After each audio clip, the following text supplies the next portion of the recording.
This is my last 10 kilometers of cycling in Poland. I'm on my way to the Ukrainian border now, which is a really weird feeling because I'm going to be leaving the EU for the first time on this trip. I've been here for a month now. I'm going to be crossing the border into Ukraine like 8 kilometers up this road. I've heard from a lot of people here that it's quite different over there, so really, really excited.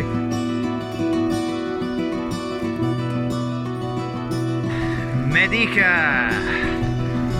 That's where I'm crossing the border. Got my passport ready for the border. Oh, there it goes. First time I'm using it on this trip. This line for the border must have been going on for about a kilometer now. This is crazy. I don't know why. I don't know if something's happening or if this is what it's like normally. Hopefully I'll have no trouble getting through. That's the last time I'll be seeing the EU flag up there for a while until I get to Romania. So people come to the border to sell things here because I think it's a bit of an industry for either Polish people to come to the border and sell to Ukrainians or the other way around. Not sure how it works, but I was kind of mobbed when I arrived, so people trying to sell me stuff. Ukraine. I'm so close. I'm in Ukraine, finally! This is it. Next country on the Arctic to Asia cycle tour. That looks like a pretty cool building up there. The dominant religion will have just changed as well. In Poland it was mostly Catholic and here it's mostly Orthodox. So I'm guessing that's why the churches look a little different.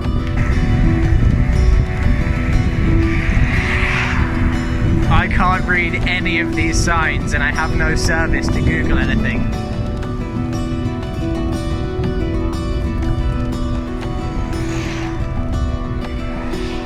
You see that yellow pipe on the side of the building there? In Ukraine, that's how gas is delivered. It comes from a sort of semi-overland pipe. There's the big yellow pipe over there. It's very strange to see. Those pumps look like they're from another era.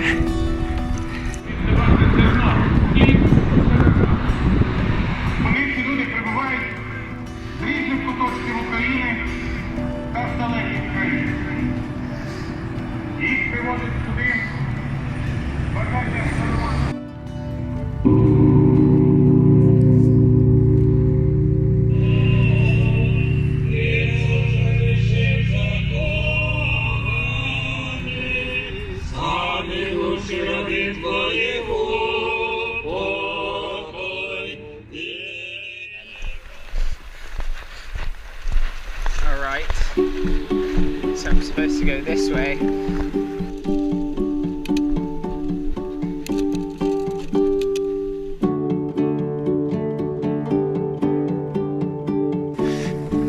This is my first real experience of Ukrainian infrastructure. Day 2 in Ukraine.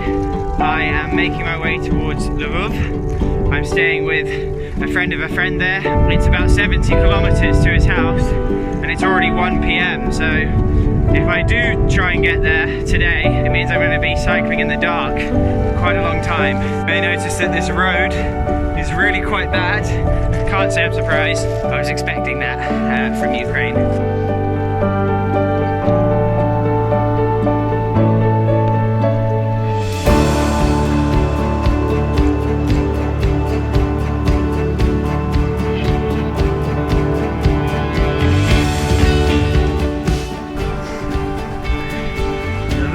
That's where I'm going today.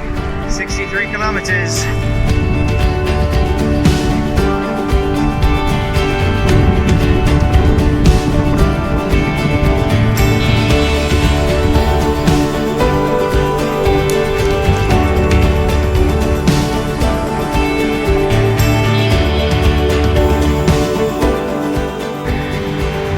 There we go. We're in Lviv. Last city in Ukraine. Coming up. Cycling on a very busy road now. I didn't film much from my entry into Lviv because my GoPro was out of battery and I was on a really busy road and cars were coming very close to me, so I didn't want to take a hand off the handlebars.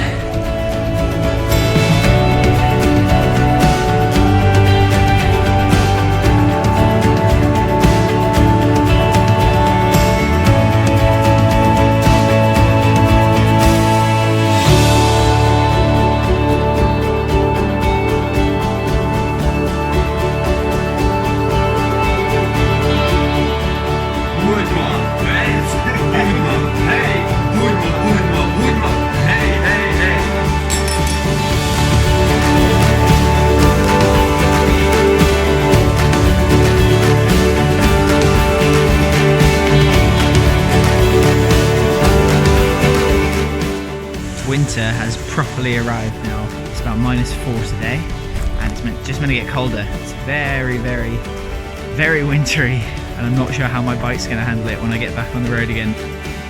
One kind of funny thing about shopping in Ukraine is that the milk here comes in a bag, which I find kind of weird. Earning my keep putting the Christmas decorations up.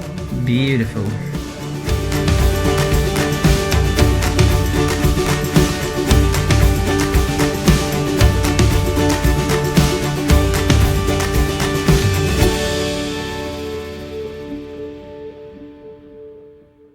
So I can't speak too loudly because my hosts are asleep next door, but earlier today some Russian ships attacked some Ukrainian ships near the Black Sea. So they're talking about declaring martial law in Ukraine tomorrow. It's a little bit worrying. There's a chance that if I have to, I'll have to get a train out of Ukraine if the tension increases anymore.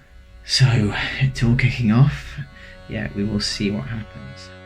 Just got the news. I'm going to check the Foreign Office for advice. Yes, there is martial law in Ukraine, starting now.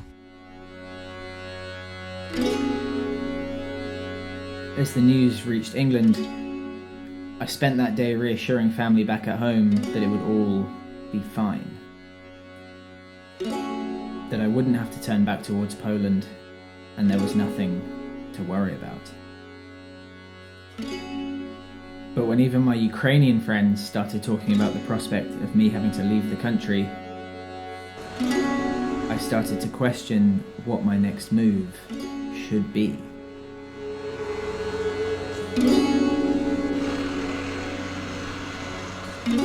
I needed a distraction.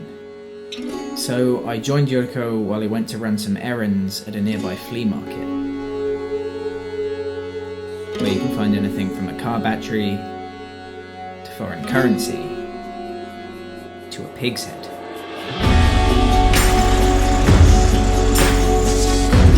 Still on a quest to get a new lock.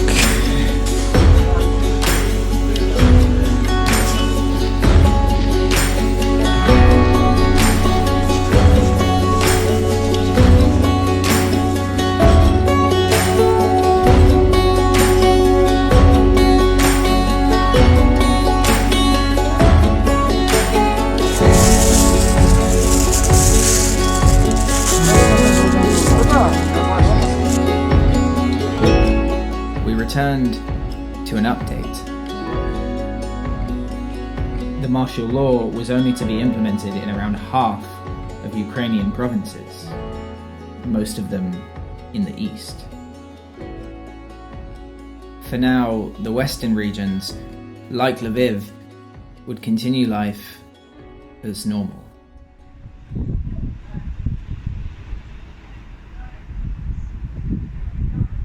So I'm just on my way to this refilling station place. This is where locals get their water from, because the tap water in Ukraine isn't safe to drink. I don't really understand anything, but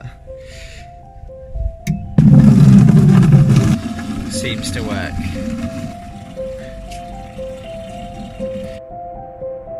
But before I went home for Christmas, I wanted to take a detour. So I said goodbye to my hosts, Yurko and Romana. Hi man, Thanks so much for everything. and dropped off most of my stuff at a friend's flat. Olena had very kindly agreed to keep an eye on my things while I was gone. I took a moment to meet her pet budgie Hello. and freshen up. I want my shower to be a little bit colder, so I'm going to turn this just to... Oh, that's hotter, that's hotter. And then this is lower. It is the most old-fashioned boiler I have ever seen. You also have to light this with matches if you want to use it. Before hopping on a train to Ukraine's capital, Kiev.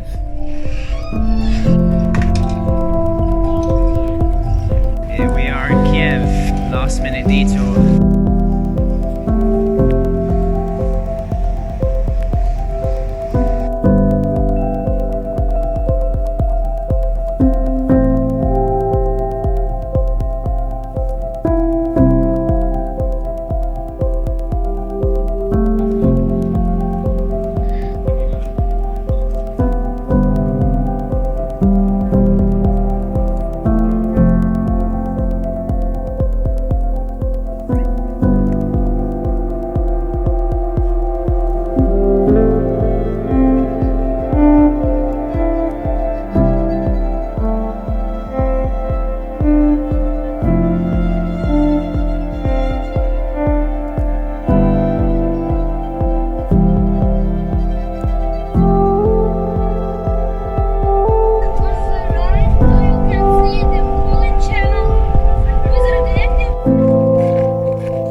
It was my last night in Kiev. I'm heading to Lviv to pick up some of the stuff I left with Yurko. And then I am heading home. Kiev is really pretty in the snow.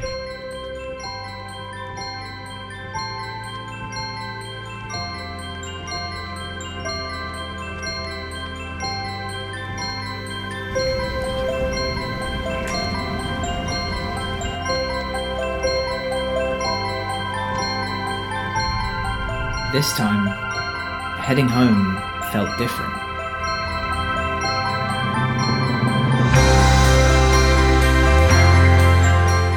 Life on the cycle tour was becoming routine, and I no longer dreaded the long days alone on the road.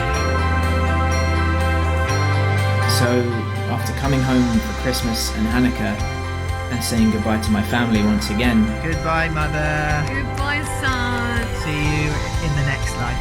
No, don't say that. See you in a few months. You take care of yourself. I finally felt like I knew what I was doing.